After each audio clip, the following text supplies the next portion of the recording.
I think Brokeback is Brokeback. It's abstract idea. I like the taste of that sound, Brokeback Mountain.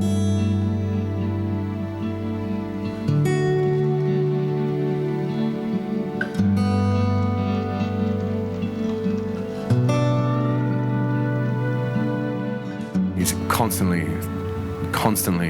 inside your character's head and inside the movie, the story. It consumes him. What Ang is doing with it is very, it seems almost quiet in a way. It's very dynamic, very dramatic. You trust him completely, and so anything he tells you, you don't argue because you know he's right. Back in '63.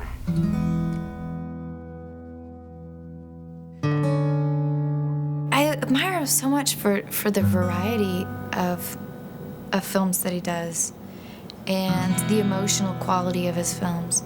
I think that he's definitely the perfect director to tell this important story. He is a fantastic director. I love his movies. He always does very different things, but they do have this wonderful emotional through line.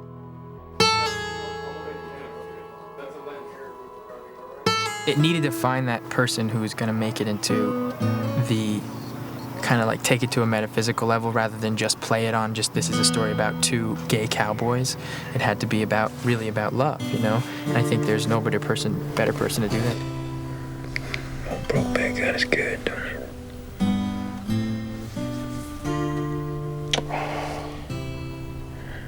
What are we gonna do now?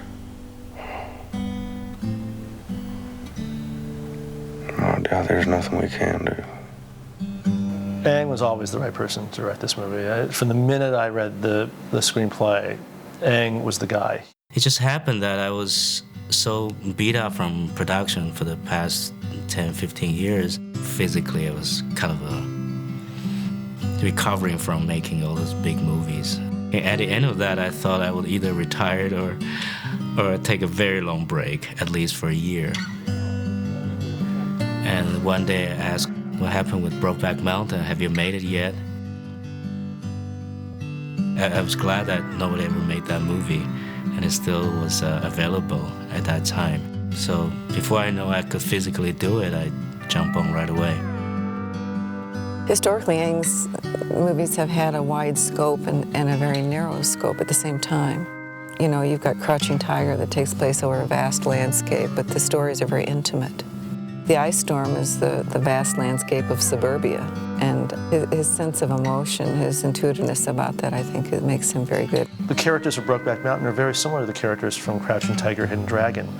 They are in an impossible place, but they have to be in that place. They have to live in that place to the fullest of their ability. I always like making dramas, which is about conflict. You put different ingredients, which is in conflict with each other, and through which you examine humanity. To me, the dramatic core is to find that Brokeback Mountain, so to speak. It is elusive. It is romantic. It is something that it hits you that you keep wanting to go back. He saw in it what I think you see in a lot of Ang's films, which are, these are characters, these are people who are absolutely extensions of where they're from and are products of their environment. Fran, that's more words than you spoke in the past 2 weeks. Hell, that's the most I've spoken in a year. And it's a love story. It has everything to do with the culture, with the landscape, with nature. Everything they feel is private.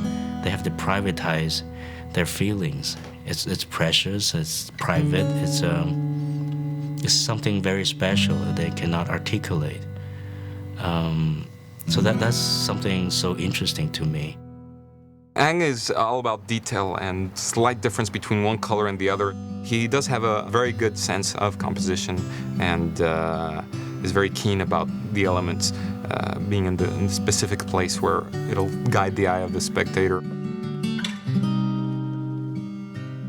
He's such a master with the camera that You know, the beauty of the shots is almost equally as important as the interaction between the characters.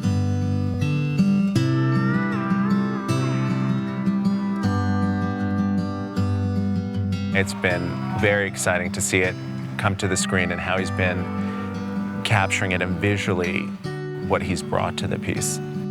If there's one thing that Aang is about, it's not about giving you a lecture, it's not about being politicized and telling you what the correct analysis of things is. The one thing he's about is emotion. He understands the emotions so completely of the characters that he transmits it through sort of physical means. He's able to let me know exactly what it is he's looking for by using few words and a great deal of emotion somehow. He emotes, in other words, what it is that he wants. He really does most of his work with the casting. And it's the old saying, acting world, that casting is pretty much 90% of it. You know, once he's cast the part, then he lets the actor go and create. He's burning his guts out, waving to the girls in the stands. He's kicking me to high heaven. He don't dashboard me no. I mean, I think he really trusts the actors. I feel like he really trusts me, which really makes me feel empowered. You know that if he says he has a shot, you know he has the shot, and it's probably going to be some of the best work you've ever done. Aang's a very silent man. He's very selective about the information he gives you. His attention to detail is microscopic. He's someone who constantly puts you in this position of wanting to do better for him. You come back and see us again.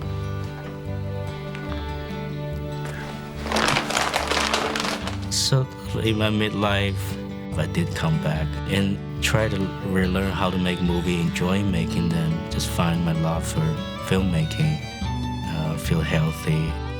It's like a healing process. So I did find that love.